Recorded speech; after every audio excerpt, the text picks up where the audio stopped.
안녕하세요. 이제 어느덧 한 해가 또 지나가고 있군요. 올해 여러분들의 삶은 행복하셨나요? 저는 참 다사다난한 한 해였던 것 같습니다.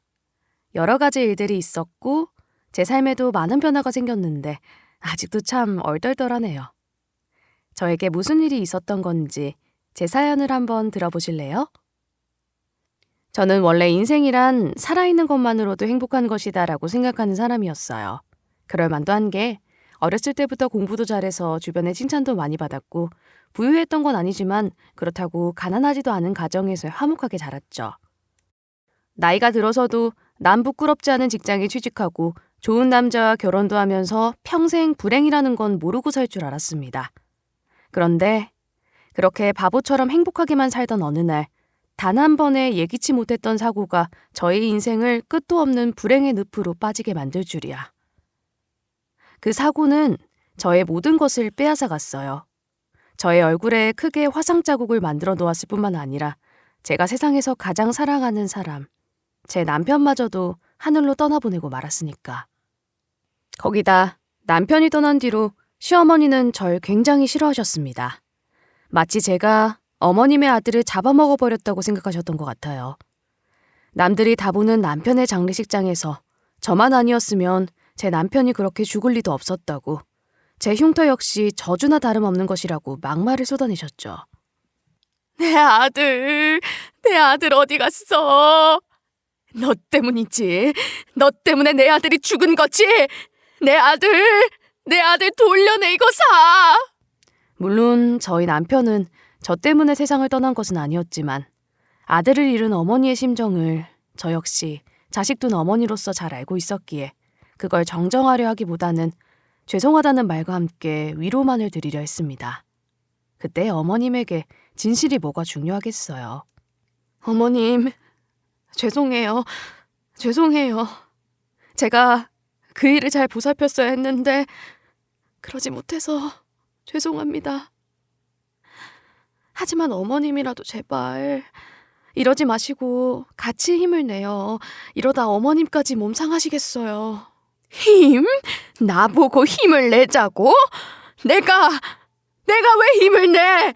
우리 아들도 없는데, 이제 내 세상에 가족이라고는 아무도 없는데 내가 왜 힘을 내? 다 필요 없어. 그냥 죽자. 어?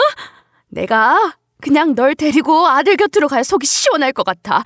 그래, 네 얼굴에 그 흉터도 저주나 다름없는 거야. 그렇지? 네가 우리 아들을 죽였으니 그런 흉터까지 생겨버린 거 아니야. 이 마녀 같은 년. 어머님은 그야말로 제정신이 아니었습니다. 장례식장에서 저를 향해 온갖 비난을 쏟아내시며 식장을 뒤집고 물건들을 던지시며 난리를 치셨었죠.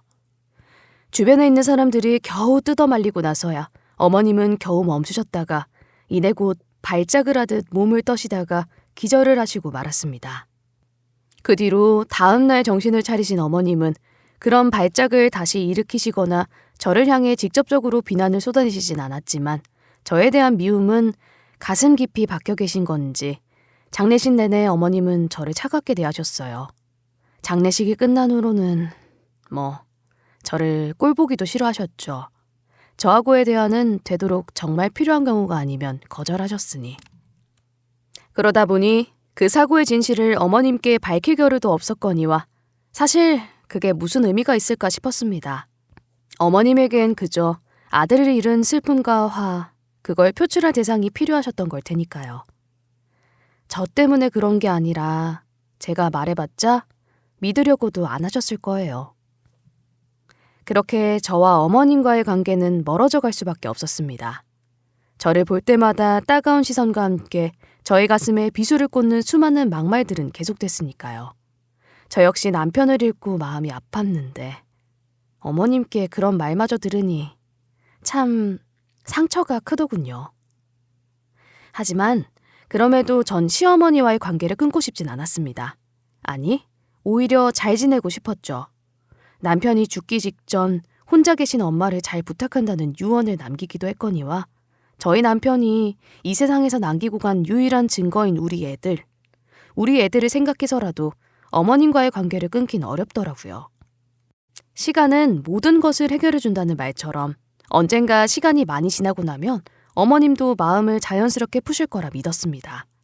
그때가 되면 저희 애들과 함께 가족으로서 행복하게 잘 살 수 있을 거라 생각하며 어머님도 저는 싫어하셨지만 저희 애들은 끔찍히 예뻐해 주셨으니 애들을 핑계로 한 번씩 찾아가곤 했었죠. 하지만 저의 바람과는 다르게 어머님은 쉽게 마음을 여시지 않으셨습니다. 남편이 세상을 떠난 지 몇 년이 지났어도 여전히 저에 대한 감정의 골은 남아 계시더군요. 그것 때문에 저희 아이들을 혼내신 적도 있을 정도로. 아유, 우리 강아지들 왔어? 우리 손자들은 날이 갈수록 점점 더 예뻐지네. 대체 누굴 닮아 이렇게 예쁘대? 유치원 선생님이 엄마를 닮아서 예쁘다고 했어요. 뭐? 아니야. 우리 손자들은 너희 엄마 안 닮았어요. 에? 엄마 닮았다고 했는데? 그럼 누구 닮았어요? 누구 닮긴? 당연히 너희 아빠 닮았지. 아빠요? 할머니 나 아빠 없는데. 뭐라고? 너한테 아빠가 왜 없어? 누가 그렇게 가르치디? 너희 엄마가 그랬어? 아니에요, 어머님. 저는 애들한테 그런 말을 한 적... 네가 아니면 누가 그러니? 하여튼간 너는 애들 교육도 똑바로 못 시키는구나. 아니에요, 할머니. 우리 엄마가 안 그랬어요. 그냥 아빠를 사진으로밖에 못 봐서. 네가 왜 아빠를 사진으로밖에 못 봐? 너 3살 아기 때 아빠가 너를 얼마나 예뻐했는데. 어머님, 얘는 그때 3살이었으니까 기억을 잘 못할 거예요. 시끄러워. 너는 가만히 좀 있어. 자, 우리 손자 잘 들어. 너는 너희 아빠를 닮았어. 너희 아빠는 너희 엄마랑은 다르게 얼굴도 잘생기고 키도 참 컸단다. 그리고 봐. 엄마는 저기 얼굴에 못난 흉터도 있잖아? 어우, 징그러워. 그러니까 어디 가서 누구 닮았냐고 물어보면 꼭 아빠 닮았다고 해야 한다. 알았지? 얼굴에 남아있는 화상 자국. 저 역시 당연하지만 이 화상 자국을 좋아하진 않습니다. 물론 이 화상 자국이 부끄럽다거나 징그럽다고 생각하진 않아요. 하지만 제가 저를 어떻게 생각하든 이것 때문에 남들은 저를 좋지 않게 보더라고요. 혹은 불쌍하게 본다거나. 그런 시선들 때문에 스스로 괜찮다, 부끄럽지 않다고 수없이 되뇌어봐도 한 번씩 무너질 때가 있곤 합니다. 그런데 어머님은 그걸 저렇게 말씀하시니 참 상처가 컸죠. 한 번은 그런 적도 있었어요. 저희 둘째도 좀 커서 밖에 데리고 다니기 좀 편해졌을 때 어머님이 저희 애들을 수족관에 데려가시겠다고 하시더군요. 전 그 말씀을 듣고 이제 어머님 마음도 좀 풀리는 건가 싶었습니다. 어머님 혼자서 애 둘을 케어하기도 힘드실 테니 당연히 저도 함께하는 건 줄 알았으니까요. 신나서 어머님한테 표는 제가 구해놓겠다고 말씀드렸습니다. 그런데 수족관이요. 너무 좋죠, 어머님. 그 표는 제가 준비해 놓을 테니까 어머님은 그 부분은 신경 쓰지 않으셔도 돼요. 안 그래도 얼마 전에 수족관 갈까 싶어서 알아봤었는데 마침 수족관 가족 행사로 4인표 할인도 하더라고요. 4인? 왜 4명이야? 3명밖에 안 가는데. 네? 3명이라니 어머님 그게 무슨 소리세요? 어머님이 가시겠다는 거 아니었어요? 그래, 나하고 애들 둘이면 3명이지. 혹시 너도 가려고 하는 거니? 네? 그거야 당연히. 어머님이 애들 케어하시기도 힘드시고 또 얘가 뭐라는 거야. 둘째도 이제 유모차 벗어나서 걸어다닐 수 있는데 내가 힘들긴 뭐가 힘들다고. 내가 알아서 할 테니 넌 가지 말고 있어라. 그래도 어머님 힘드실 텐데. 됐다니까. 네가 같이 가봐야 창피하기밖에 더하니? 얼굴에 흉자국이 그렇게 크게 나 있는데 사람들이 다 쳐다볼 거 아니야. 너 때문에 우리 손자들까지 사람들이 불쌍하게 본다니까? 아니에요, 어머님. 요즘 사람들 예전하고는 달라서 그렇게 안 봐요. 웃기지 마라. 네 앞에서야 티를 안 낼진 몰라도 뒤에선 다들 수군수군대는 법이야. 그래, 말 나온 김에 내가 얘기를 더 하겠는데 밖에서는 아는 체도 하지 말아줬으면 좋겠다. 어디 가서 내 며느리라고 얘기도 하지 말고. 내가 그래도 의사인데 너 같은 애랑 같이 있으면 얼마나 창피한 줄 알아? 사람들이 네 흉만 보는 게 아니라 내 흉도 같이 볼 거 아니야. 무슨 말인지 알아듣지? 어머님은 의사시니까 얼굴에 흉진 사람이 같이 있으면 의사로서의 체면도 떨어진다. 뭐 그런 말씀이신 것 같긴 했는데 그렇다고 그 말이 저에게 상처가 되지 않는 건 아니었습니다. 그리고 사실 어머님이 의사가 아니었다고 해서 저를 창피해하지 않으셨을까요? 아마 아닐 거라고 생각해요. 어차피 어머님은 그냥 저를 싫어하시는걸요. 결국 어머님은 저를 떼놓고 저희 아이들만을 데리고 수족관에 다녀오셨고 수족관에 갔다 온 아이들은 들떠서 저에게 상어가 어땠다, 돌고래가 엄청 귀여웠다 떠들어대는데 저는 씁쓸한 마음으로 그 이야기를 들어주다가 잠잘 때 남몰래 눈물을 훔쳐야 했습니다. 이렇게 어머님과의 관계가 진전될 기미가 보이지 않으니 저로서는 참 답답하고 숨이 꽉 막히듯 힘들었는데 이런 저를 괴롭히는 건 사실 어머님뿐만이 아니었어요. 점점 떨어져만 가는 통장 잔고, 그 생활고의 압박마저 저의 목을 졸라오더군요.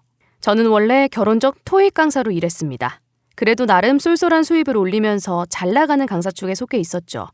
결혼하고 애까지 낳고서는 강의 타임을 줄이긴 했었지만 그럼에도 불구하고 사람들에게 인정받는 강사였다 보니 여러 학원에서도 저를 데려가고 싶어 했었습니다. 그런데 사고를 당하고 얼굴이 이렇게 된 뒤로 사회는 참 냉혹해지더군요. 남편도 세상을 떠났기 때문에 제가 두 아이를 책임지고 키워야 하는 상황에서 제가 가장 오래 일했던 그 학원에조차 저를 잘라버리더라고요. 아니 원장님, 갑자기 저를 자르신다는 게 말이 돼요? 저 아시잖아요. 제가 얼마나 많은 수강생을 받았었고 이 학원에 보탬이 됐었는지. 이번에 평소보다 수강생이 줄었다고 그러시나 본데 저 애 둘 낳고 오느라 잠깐 쉬어서 그런 건지 다시 늘어날 거예요. 아니면 원장님은 제 실력을 의심하시는 거예요? 아니 선생님 실력이야. 당연히 저도 잘 알죠. 그런데 왜 저를 갑자기 자르시는 거예요? 말이 안 되잖아요. 아니 그게 참... 이걸 제 입으로 말을 해야 하는 건지. 아니 선생님, 이번에 강의하시면서 좀 느끼신 거 없으세요? 느끼다니 뭐를요? 아니 강의를 듣는 학생들 중에 후기가 선생님 얼굴이 보기 불편하대요. 그래서 강의에 집중이 안 된다고. 네? 아니 어떻게 그런 말을... 저도 너무하다고 생각은 하는데 그게 한 명만 그러는 게 아니에요. 거기다 선생님 강의를 듣지 않는 학생들도 좀 수근수근대고 그러는 것 같더라고요. 무슨 학원에 저런 사람을 받느냐는 둥, 징그럽다는 둥. 뭐라고요? 아니 어떻게 학생들이 그럴 수가. 그래서 원장님은 그것 때문에 저를 자르시겠다는 건가요? 저도 애들의 말이 이해가 안 가고 선생님이 여기서 열심히 일해주셨으니까 선생님은 더욱 챙기고 싶지만 학생들뿐만 아니라 다른 선생님들마저 불만을 가지고 있어요. 선생님 때문에 자기들 수강생까지 줄어드는 것 같다고. 그리고 저희 학원의 평판이 달린 일이잖아요. 퇴직금은 잘 챙겨드릴 테니까 저희 입장도 이해해 주세요, 선생님. 아니 원장님. 저 진짜 안 돼요, 원장님. 아시잖아요. 저희 남편 세상 떠난 거. 애들 둘 제 손으로 다 키워야 하는데 원장님이 이러시면 전 어떻게 살아요? 저도 선생님의 사정은 안타깝지만 그렇다고 같이 죽을 순 없잖아요. 저 역시 딸린 식구가 있는 건데 이해해 주세요, 선생님. 그리고 어디 가서 저희가 잘났다, 어쨌다 그런 말들을 떠들면서 저희 욕을 하고 다니시지 마시고요. 그런 거 잘못하면 명예훼손이 될 수 있다는 거 아시죠? 아니 지금 협박까지 하시는 거예요? 협박은 아니고 그냥 노파심에서 하는 소리예요. 그래도 우리 함께 온 시간이 얼만데 괜히 안 좋은 관계로 만날 수는 없잖아요? 네, 걱정 마시죠, 원장님. 치사하고 더러워서 그런 말 안 내뱉고 다닐 거니까. 두고 보세요. 다른 학원에서 더 크게 성공해서 저 버리신 거 꼭 후회하게 만들어드리겠습니다. 예. 뭐 꼭 그렇게 되시길 저도 바라겠습니다. 그렇게 되실 수만 있다면요. 정말 기가 막히기도 하고 억울하기도 하고 또 화도 났습니다. 얼굴에 흉이 있는 것과 강의하는 게 무슨 상관이라고 제가 이런 취급을 받아야 하는 건지. 저는 원장님한테 말한 대로 다른 학원에서 꼭 성공하고 말겠다고 다짐했습니다. 솔직히 한창 잘 나갈 때 스카우트 제의도 많이 받았었으니까 자신도 있었어요. 하지만 현실은 참 냉혹하더군요. 다른 학원에서조차 저를 받아주는 곳이 없었어요. 예전에 저를 스카우트해 가려고 했던 학원들도 제 얼굴을 보고 난 뒤로는 연락조차 받아주지 않더라고요. 그땐 참 세상이 미웠습니다. 하는 수 없이 모아두었던 재산과 퇴직금 받은 것만으로 한동안 생활을 해야 했습니다. 하지만 애들 둘을 키우느라 돈 나갈 곳은 너무나도 많았고 통장 잔고는 빠르게 줄어들더군요. 그러다 결국 작년에는 통장에 바닥이 보이고야 말았습니다. 이런 사정을 시어머님도 알고 계셨지만 시어머니한테 손을 벌리긴 싫었어요. 물론 시어머님은 의사시니까 저를 도와주시는 건 별것 아니시겠지만 가뜩이나 저를 싫어하시는데 돈까지 달라며 구걸을 했다가는 실제로 돈을 주시고 안 주시고를 떠나 자존심도 상하고 더 밉보일 것 같다는 느낌이 들었으니까요. 그나마 친정에서 도움을 좀 주시긴 했지만 저희 친정 부모님도 연세가 70이 다 돼가셔서 은퇴를 하셨는데 더 도움을 받기도 죄송스럽고 민망하더라고요. 어차피 둘째도 어느 정도 컸겠다. 그냥 어떻게든 일을 구해보기로 했습니다.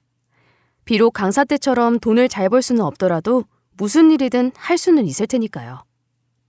하지만 여기저기 일을 알아봐도 얼굴에 흉터가 있으니 면접에서 떨어지기만 한 100번은 했던 것 같아요. 결국 제가 할 수 있는 일은 딱 하나밖에 없더군요. 배달. 배달은 복잡한 취업 절차 같은 것도 필요 없었고 손님이나 다른 누군가와 대면한 일도 별로 없었을 뿐더러 잠깐 마주치는 상황은 있더라도 마스크를 쓰고 있으면 흉터가 어느 정도 가려지니까 제가 일하기엔 무리가 없더라고요. 그렇게 시작한 배달 일은 생각보다 적성에 잘 맞았습니다. 어차피 이왕 이렇게 된 거 무슨 일을 하든 즐겁게 일하자고 생각을 하니까 나쁘지 않더라고요. 또 나름 전동 킥보드를 타고 동네를 돌아다니면서 바람을 쐬니까 이래저래 울적한 일들이 금방 잊히기도 하고. 물론 몸은 전보다 힘든 건 사실이었고 아주 가끔은 컴플레인이 들어와서 당황스러울 때도 있었지만 항상 웃으려고 노력했어요. 저는 두 아이의 엄마니까 이렇게 기죽어서는 안 된다고 계속 다짐하면서. 그래도 다행인 게 제가 열심히만 하면 생활고는 어느 정도 해결이 되더군요. 요즘 엄마들처럼 어린애들 학원 여기저기 보내고 예쁜 옷들 다 사주고 하지는 못해서 아쉽기는 한 건 사실이지만 삼시세끼 굶기지 않고 먹일 수는 있었어요. 조금만 제가 잠을 줄여서라도 더 열심히 한다면 애들 학원 같은 것도 보낼 수 있겠다 싶었죠. 정말 정신없이 일했습니다. 그런데 그러던 어느 날 생각지도 않았던 충격적인 일이 발생하게 되고 말았네요. 그건 제가 시어머니의 병원에 배달을 가게 되면서 생긴 일이었죠. 배달은 경쟁이 심하기 때문에 콜이 울리면 일단은 무조건 받고 봐야 했는데 받고 나서 가야 하는 곳을 확인해 보니 저희 시어머니 병원이더라고요. 처음엔 갈까 말까 고민도 많았습니다. 솔직히 제가 시어머니와 다시 관계를 회복하고 싶은 것도 사실이지만 오랜 시간 동안 시어머니께 이런저런 모욕도 당했다 보니 저도 모르게 한편으로는 불편하고 싫어지는 마음도 생기더라고요. 하지만 어차피 이왕 이렇게 된 거 어머님한테 인사드리러 간 지도 오래됐으니 가는 김에 인사도 좀 드리기로 마음 먹었습니다. 그래도 아직까진 희망의 끈을 놓고 싶진 않았으니까요. 저는 없는 주머니 사정을 짜내서 따로 빵과 간식을 사든 채 병원으로 향했습니다. 병원 문을 열고 들어가자 병원에서 일하는 간호사분들은 저를 보고는 깜짝 놀라시더군요. 그분들은 당연히 결혼식에도 남편의 장례식에도 왔었기에 제 얼굴을 알고는 있었는데 의사 선생님의 며느리가 배달 일을 하고 있어서인지 굉장히 의아해 하시더라고요. 어서 오세요. 그런데 죄송하지만 이제 점심시간이라 진료가... 배달이구나? 이리 주세요. 그 상처... 혹시 저희 선생님의... 안녕하세요. 마스크를 쓰고 있는데도 저를 알아보시다니 감사하네요. 그래도 이 흉터가 이렇게 좋은 점도 있다니까요. 네. 뭐 그렇기는 하네요. 그런데 왜 배달을... 그냥 보시다시피 제 얼굴이 이러니까 일할 곳이 마땅치 않더라고요. 그래도 배달 일을 하면서 생계 유지는 가능하니까 얼마나 다행이에요. 그렇구나. 일단 그거 이리 주세요. 이건 뭐예요? 그래도 어머님 병원에 오는 건데 제가 빈손으로 올 수 있나요? 그냥 빵 좀 조금 사왔어요. 어머님이랑 여러분 드시라고.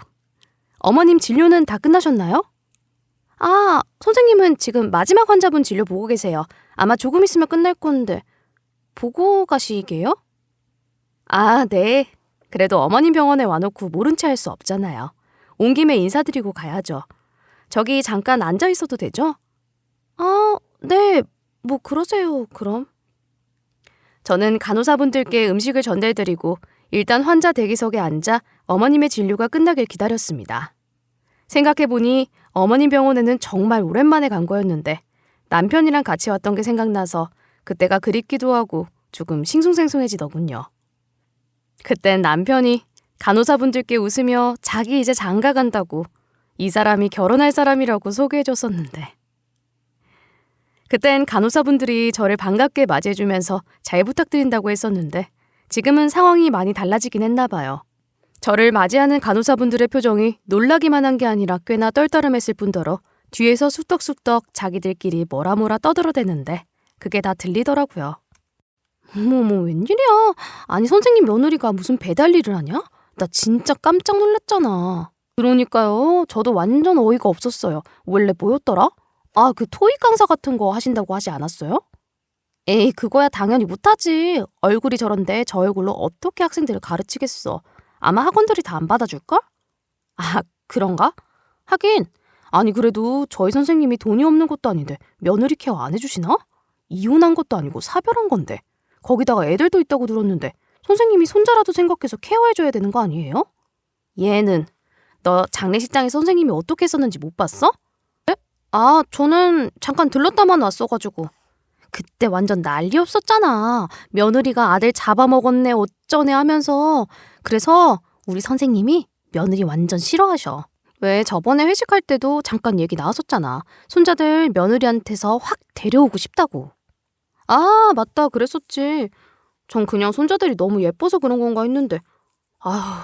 아니 저분은 무슨 죄래요? 저분도 남편 잃고 많이 슬펐을 텐데. 글쎄, 뭐 선생님이 그러시는 거 보면 진짜로 뭐가 있을 수도 있지 않을까?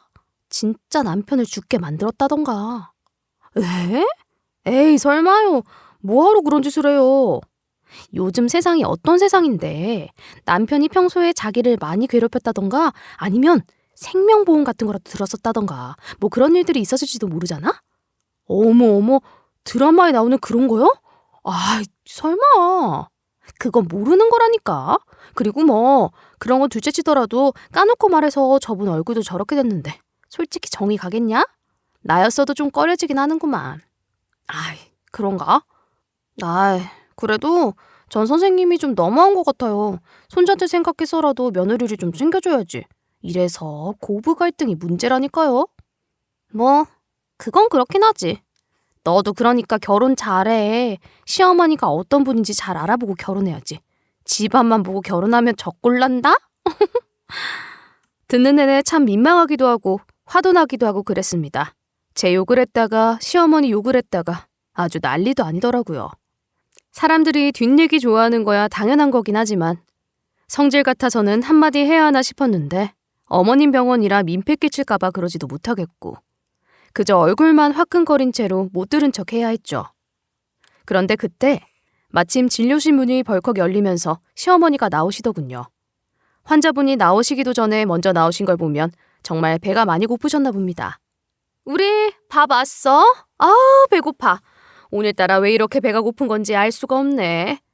선생님 진료 다 끝나셨어요? 환자분은?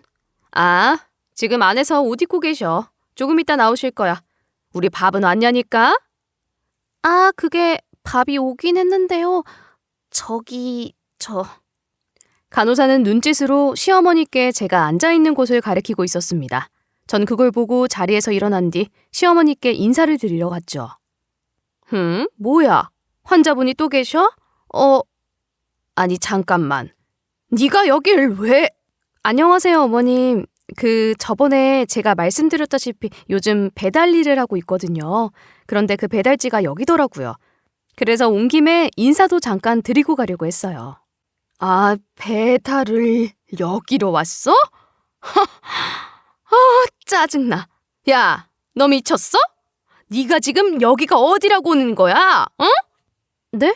아니, 저는 그냥 이미 배달콜을 잡은 거기도 했으니까. 그럼 여긴지 알았으면 취소하던가 뭘 하던가 알아서 했어야지. 넌 눈치도 없니? 내가 밖에서 아는 척하지 말라고 한 거 다 까먹었어? 아니, 어쩜 얘가 이렇게 생각이 없어, 생각이? 네가 그 얼굴 꼬라지로 우리 병원 와서 내가 며느리요 하면 사람들이 뭐라고 생각하겠냐고? 명색이 내가 의사인데 환자분들이 여긴 제대로 치료도 못하나 본데 하면서 다 도망갈 거 아니야? 그게 죄송합니다. 제가 그 부분은 미처 생각하지 못해서. 아유, 진짜 가뜩이나 요즘 환자도 줄어가는 판국에 얘는 강사도 했다는 애가 왜 이렇게 멍청한 거야? 그리고 너도 참 너다. 뭐 배달을 왔으면 배달만 하고 가면 되지. 내 얼굴은 굳이 왜 보고 가려고 그래? 누가 인사받고 싶댔어? 내가 너 싫어하는 거 몰라? 내가 내 입으로 꼭 말해줘야 아니? 저도 그건 알지만 그래도 왔는데 인사를 안 드리고 가는 건 예의가 아니잖아요. 그래서 일부러 빵까지 사오면서 기다린 건데. 뭐? 빵? 참나. 야, 네가 주는 빵 더러워서 먹기도 싫어. 알아? 이까지 빵? 이렇게! 어머님은 제가 사온 빵을 보더니 바닥에 휙 던져버리신 뒤 발로 마구 짓밟기 시작하셨습니다. 그리고는 그 짓밟힌 빵을 가리키며 저보고 가져가서 먹으라고 하시더군요. 자, 알겠지. 이까지 빵은 너나 많이 처먹으세요, 며느리님아. 네 얼굴 보면 밥맛만 떨어지는데 무슨. 아휴, 저 빵 들고 얼른 빨리 사라져, 얼른! 바닥에 짓밟혀 있는 빵을 봤는데 마치 그 빵이 저인 것 같더군요. 시어머니에게서 마구 짓밟히고 상처 입은 저. 솔직히 이렇게까지 해야 하나 싶었습니다.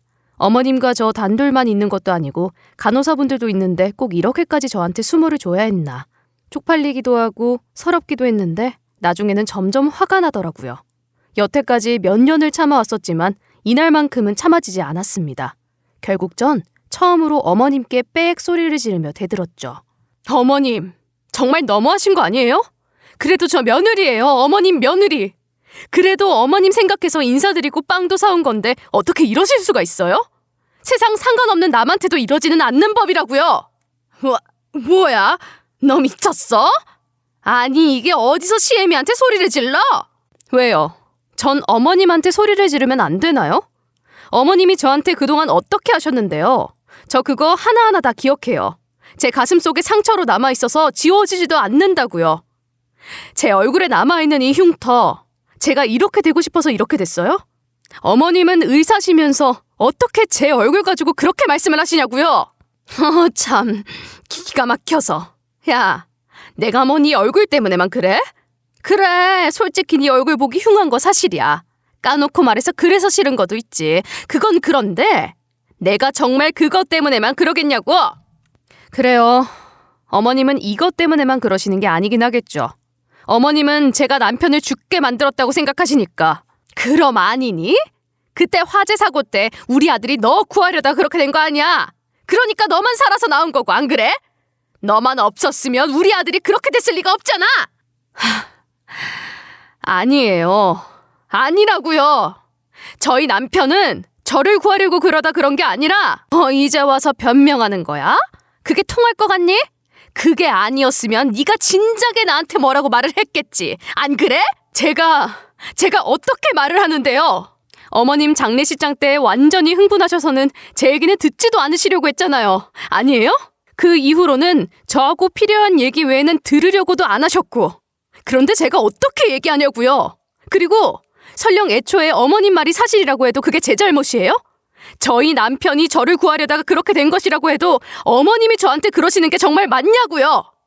어머님은 그저 아들을 잃은 분노를 표출할 대상이 필요하신 것뿐이잖아요. 뭐야? 아니, 얘 말하는 싸가지 좀 보소. 지 남편 잡아먹더니만 이제 시어머니도 잡아먹겠다, 그거니?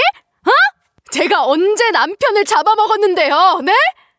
제가 도대체 무슨 짓을 했길래 제가 도대체 무슨 짓을 했길래 지금까지 몇 년이고 어머님한테 한 소리 들어가며 이렇게 살아야 하는 거냐고요! 제가 어머님한테 지지 않고 소리를 질러대며 난리를 치자 어머님도 더는 할 말이 없었는지 아무 말을 못 하시더군요. 그런데 사람이 너무 화가 나고 흥분하면 약간 눈물이 나올 것만 같은 거 아시나요? 제가 딱 그런 사람이거든요.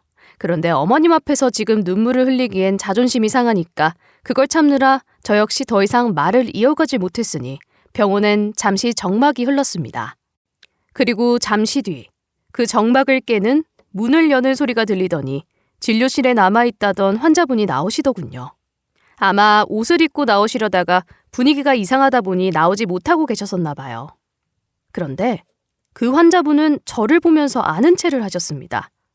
전 눈에 맺혀있는 눈물 때문에 흐릿하게 보여서 누구신가 했는데 그 환자분은 저를 보면서 이렇게 살아있었냐며 그동안 어떻게 지냈냐고 저를 얼마나 찾았었는지 아냐고 오열하며 우셨어요.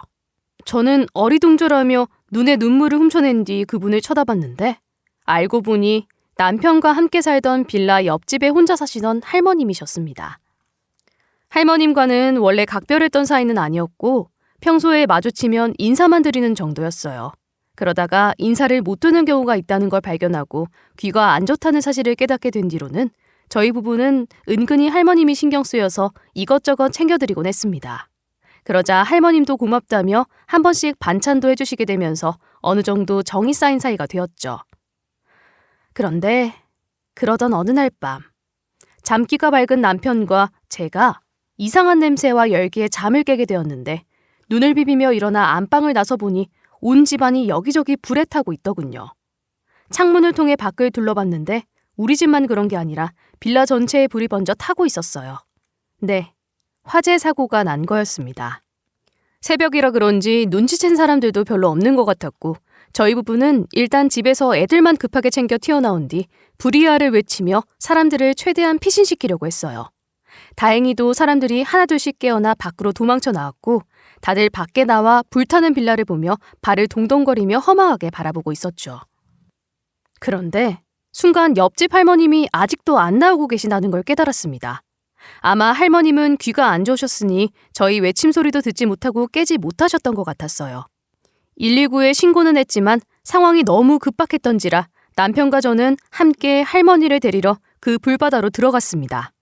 불이 이전보다 더 커진 상태라 위험했지만 할머님을 도저히 그대로 둘 수는 없더라고요. 다행히 운이 좋게도 할머님을 겨우 데리고 나올 수 있었는데 저는 그 과정에서 얼굴에 큰 화상을 입게 되었고 남편은 같이 빠져나오긴 했지만 상태가 많이 안 좋았었나 봐요. 질식으로 인해 세상을 떠나게 됐습니다. 할머님 역시 연기를 많이 마셨던 상태라 입원하셨다고 들었는데 남편 장례를 치르고 새로 살 집을 조금 값이 산 쪽으로 멀찍이 구한 뒤로는 더는 마주칠 수 없었습니다.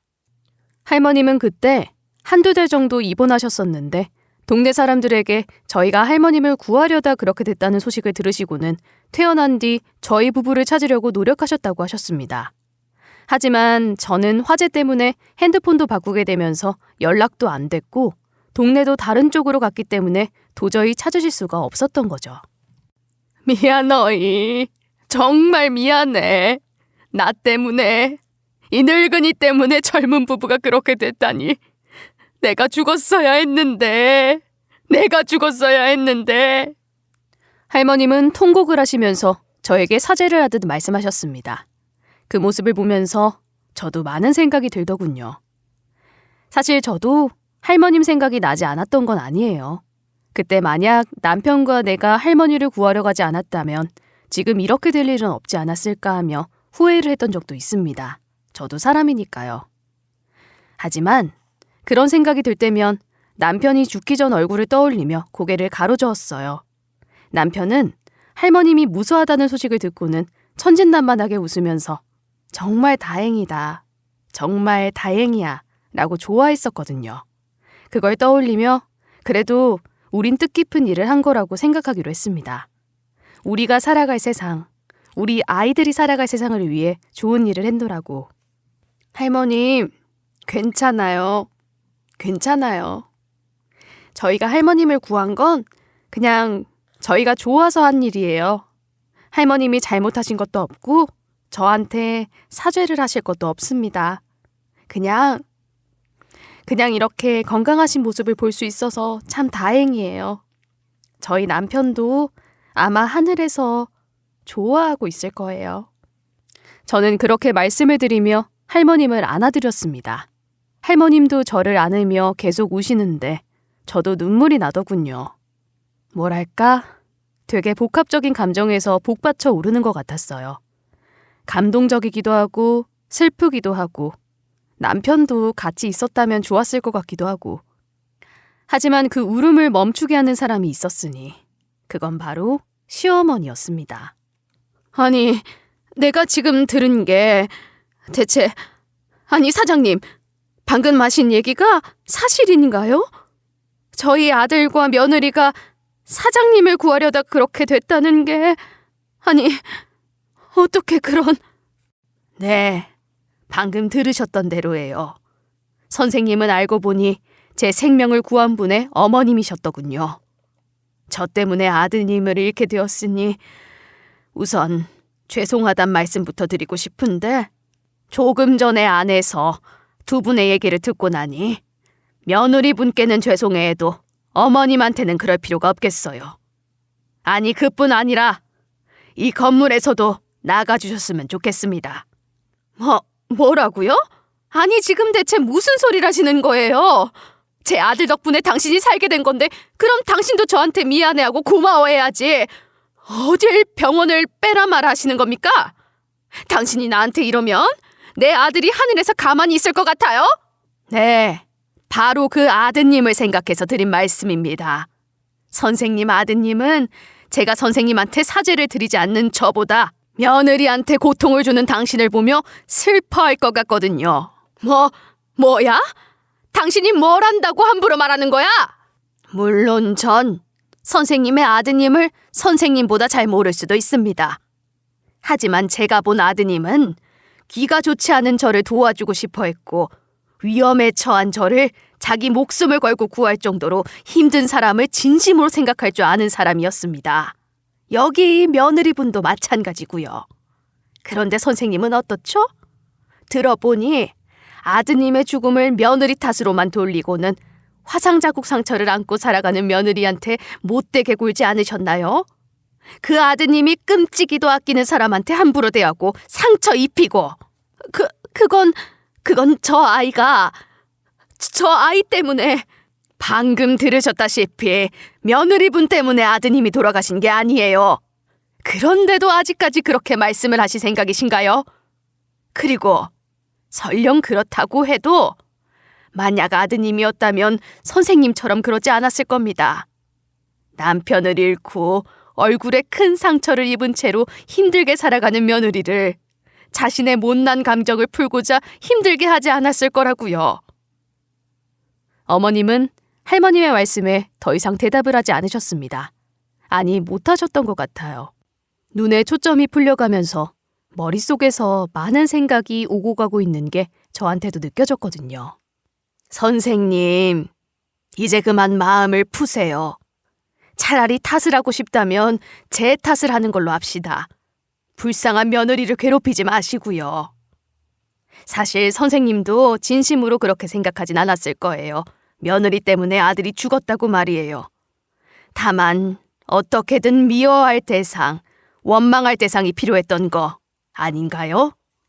어머님은 이번에도 대답을 하지 않으셨습니다.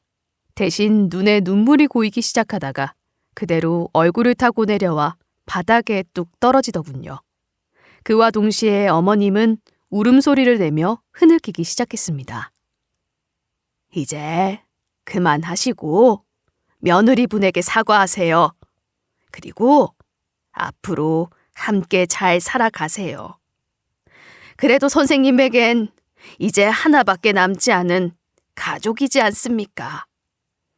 저에겐 자식도 없어서 남아있는 가족이 한 명도 없지만 선생님은 그래도 남아있는 사람이 있다는 게 축복인 거예요.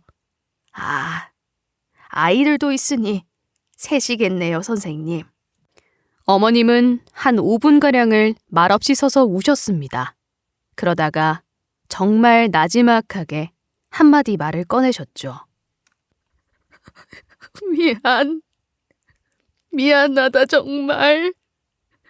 정말 미안하다 새아가. 어머님은 울먹이면서 저에게 사과를 하셨습니다. 처음 본 어머님의 모습. 지난 시간에 비하면 정말 짧은 사과였지만 저에겐 무릎을 꿇고 빈다거나 하는 그런 사과보다도 훨씬 진심이 느껴졌어요. 어머님의 그런 모습에 제가 마음이 아플 정도로. 사실 이런 날을 상상해 본 적은 있었어요. 언젠가 어머님이 저에게 마음을 여시고 사과하는 날을. 그런데 상상 속에서는 항상 고민이 되더군요. 어머님이 사과를 하셨을 때 지난 몇 년간의 상처를 묻어버리고 어머님을 용서할 수 있을 것인지. 나 스스로 어머님과 다시 잘 지내고 싶다고 생각을 하면서도 그런 고민이 드는 건 어쩔 수가 없더라고요. 그런데 그런 고민을 했던 게 무색하게도 울면서 사과하시는 어머님을 전 바로 안아드렸습니다. 그리고 함께 울었어요. 어쩌면 이런 제가 바보 같은 건지도 모르지만 전 과거의 고통에 매달리기보다는 앞으로 나아가는 걸 택하기로 했습니다. 그날 이후 어머님과의 관계는 조금씩 회복되고 있습니다. 어머니는 매번 저를 만날 때마다 사과를 하시고는 어떻게든 저를 챙겨주고 잘해주려 노력하고 계세요. 물론 한동안 좋지 않은 관계였기에 아직은 서먹한 부분도 없지 않아 있지만 앞으로 계속 좋아질 거라 믿습니다. 아, 또 하나 달라진 게 있는데 그건 바로 할머님의 경제적인 지원이에요. 할머님은 자기 생명을 구해줬으니 그 값을 치러야 한다고 주장하시더군요. 하지만 이제 와서 그걸 받는 것도 우습고 어머님과 다시 잘 지내게 된 것만으로도 충분했기에 극구 거절했죠. 하지만 할머님은 그렇다면 저희 아이들만이라도 후원하고 싶다고 애들 교육비에 돈을 보태준다고 하셨어요. 그렇게까지 말씀을 하시니 저도 더는 거절하기 어렵더군요. 그래서 할머님의 도움을 받기로 했습니다. 굉장히 긴 시간이었던 것 같아요. 제 지옥이 시작됐던 바로 그 화재 사고. 그날 이후로 고통에서 해방되기까지. 지금 전 어머님과도 잘 지내고 있고 경제적으로도 힘들지 않게 됐죠. 할머님과도 한 번씩 만남을 가지며 함께 식사를 하고 있고요. 오랜 시간의 인내 끝에 이제는 저도 행복해질 수 있게 됐네요. 단 한 가지 아쉬운 게 있다면 이 모든 걸 남편과 함께 즐길 수 있었다면 하는 생각인데 돌이킬 수 없는 과거에서는 이제 그만 빠져나와야겠죠. 앞으로는 지금 현재의 행복만을 즐기며 살아가 보겠습니다. 저의 긴 이야기 들어주셔서 감사합니다. 여러분도 모두 행복하시길 바랄게요. 그럼 모두 건강하시고 해피 뉴 이어!